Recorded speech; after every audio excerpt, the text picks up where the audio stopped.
Quando li Watchmen a primeira vez, já era adulto e estudante de história na universidade. Fui ler sabendo de tudo que essa obra-prima já tinha realizado e representava.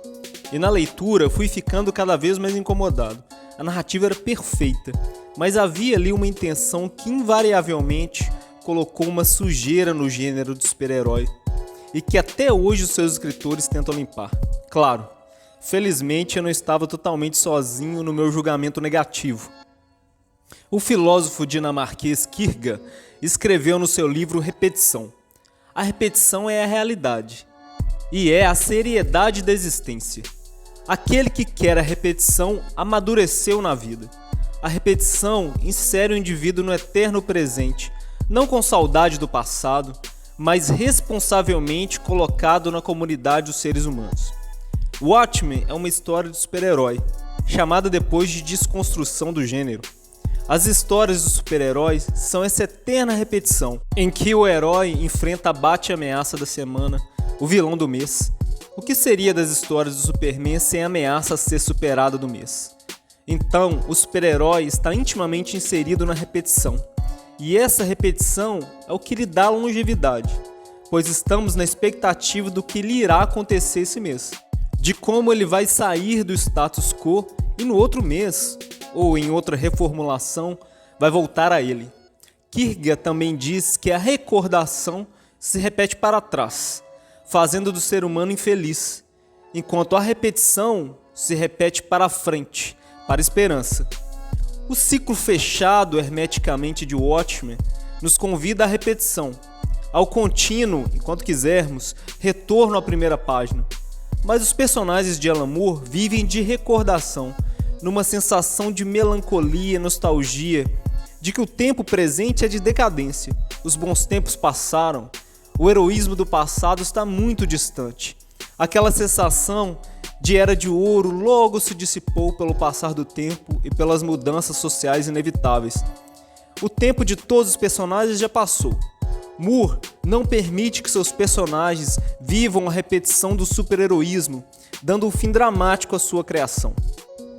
A série em quadrinhos, e depois renomeada de graphic novel, Watchmen, foi lançada pela DC Comics em 1986 e tem sua origem no fascínio de Alan Moore pelos romances de Thomas Pynchon, como o livro V, aqui não de vingança, o leilão do lote 49 ou o arco-íris da gravidade, com a paranoia do pós-guerra, as conspirações, a aniquilação, o formalismo, as noções também paranoicas de história e filosofia da cabeça de Pynchon, de onde Moore tirou parte das estruturas e conceitos de sua obra, com seu perfeccionismo autorreflexivo, cheio de truques, a escrita muito bem feita e os diálogos extremamente pensados em uma terrível simetria, como também parte do que ficaria conhecida sua personalidade, semi-reclusa e desconfiada.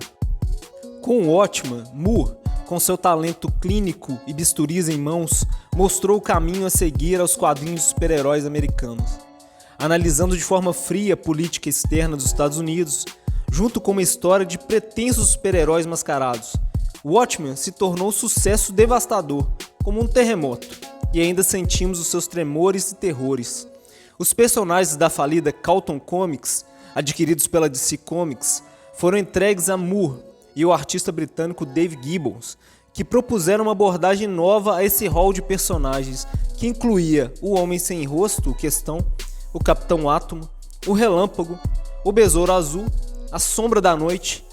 3 desses personagens eram criações de Steve Ditko, criador ou co-criador de Homem-Aranha. Watchmen se apodera das páginas de 9 quadros de Ditko, tendo como pano de fundo um mundo paralelo com várias coisas similares ao nosso, como a paranoia nuclear da Guerra Fria, em que uma bomba nuclear poderia destruir o mundo a qualquer momento, ou o comunismo tomar o planeta a partir da União Soviética, mesmo a União Soviética não sendo expansionista após a Segunda Guerra Mundial, e não ter no pós-guerra nenhum desejo, interesse ou poder de dominar o mundo. Essa era e ainda é a desculpa de vários políticos e países na tentativa de perpetuarem seus fascismos disfarçados de neoliberalismo e apego à democracia, usando o comunismo como inimigo comum, tirando que aqui esses heróis venceram para os Estados Unidos a Guerra do Vietnã. A sinopse de Moore dava os detalhes do mistério em torno de um assassinato ao longo de 12 edições, mas em um mundo onde o surgimento de um único super-humano americano, em 1959, havia modificado a política, a economia e a cultura do planeta. A ideia era uma história com um fechamento, o que inutilizaria os personagens adquiridos da Carlton Comics. Então Moore e Gibbons foram convidados a usar análogos do elenco original. E no processo, os dois criaram uma obra-prima que teria sido impossível com as limitações do elenco original. Moore transformou o Capitão Átomo em Dr. Manhattan, um super-humano azul divino. Manhattan era o único ser superpoderoso do mundo de Watchmen.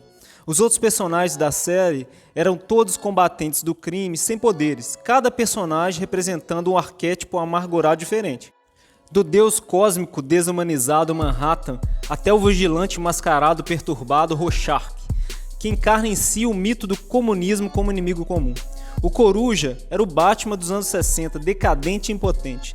Spectral era um herói como Kid Flash, de segunda geração.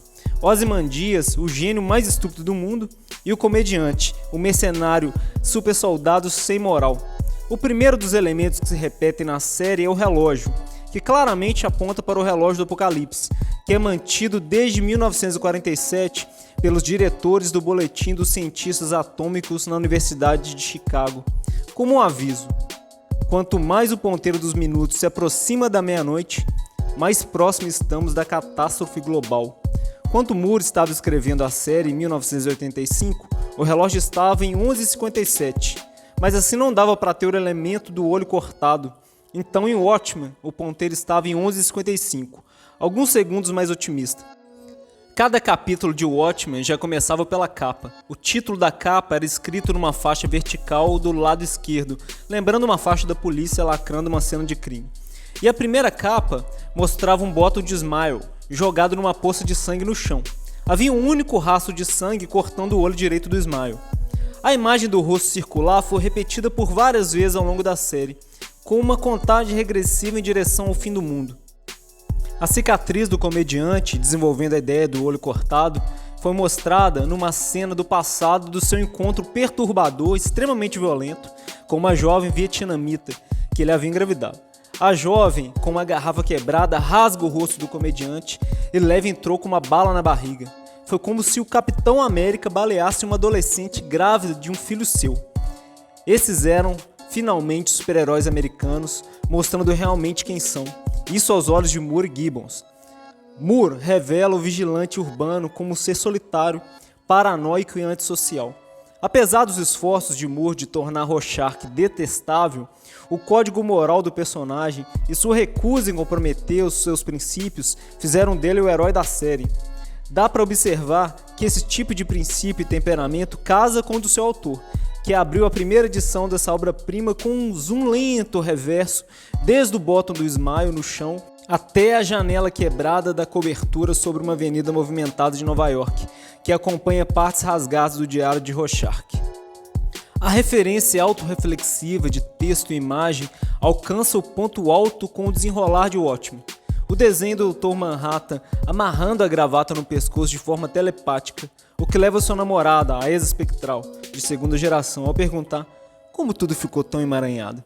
Essa autoconsciência implacável dava ao Watchmen clareza densa e tangível. Tudo se conectava de forma elaborada. Os roteiros de Moore são extremamente detalhados, nenhum objeto é por acaso, e cada um carrega também o sentido simbólico.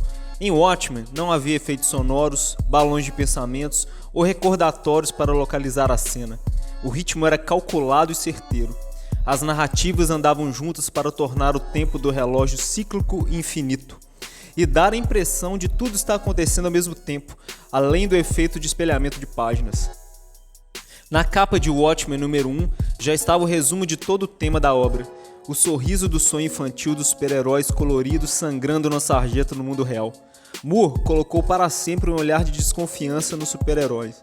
Estamos esperando que mesmo o Superman se tornará uma figura autoritária, violenta e perversa. Homelander ou Capitão Pátria do The Boys que o diga. Parabéns, Alan Moore.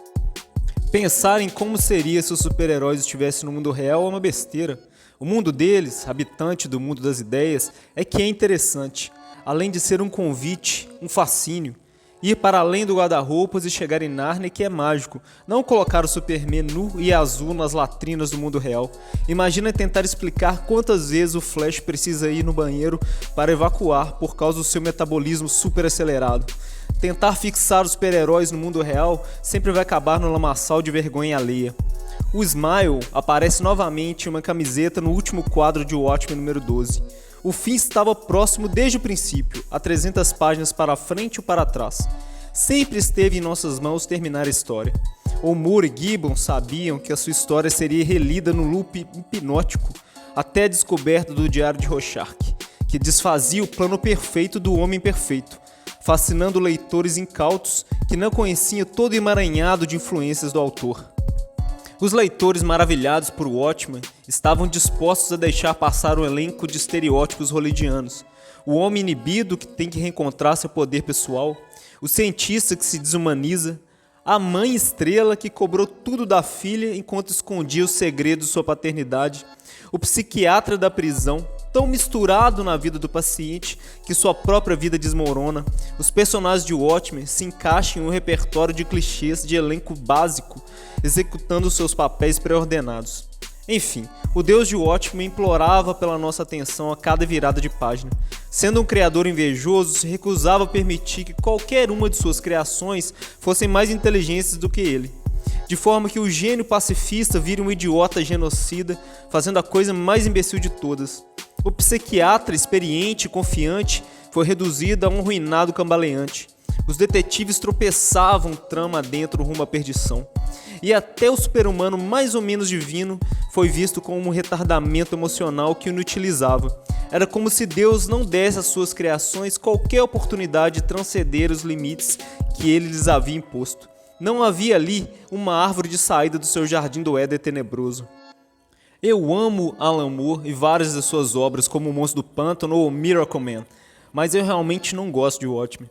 Apesar de toda a excelência técnica, acho que a obra, pelo poder que lhe foi atribuída, fez muito mal às histórias de super-heróis, que poderiam ter seguido por caminhos que hoje, depois de Watchmen, não conseguimos sequer pensar. Foi como se um gênero que estava crescendo com sua força dos sonhos e aspirações passasse por um trauma violento, estivesse até hoje na terapia tentando superar todo o caos e maldade do mundo real e dos abusos sofridos. O próprio Alan Moore acha que foi feito um barulho além do limite em sua obra, uma ridícula tempestade publicitária, segundo ele. This led to Watchmen in the middle 80s, and that was one of the books that was responsible for the ridiculous blizzard of publicity that comic books or graphic novels became popular. Mas em uma coisa, Alan Moore foi genial. Ele conseguiu despertar ao longo da leitura o justiceiro radical dentro de nós, quando nos pegamos admirando os valores seriamente equivocados e fascistas de Rorschach. O mago nos colocou diante do espelho. Parte do texto desse vídeo foi tirado literalmente do livro Superdeuses do autor Grant Morrison, lançado aqui em 2012 pela editora Selma, e com tradução de Érico Assis.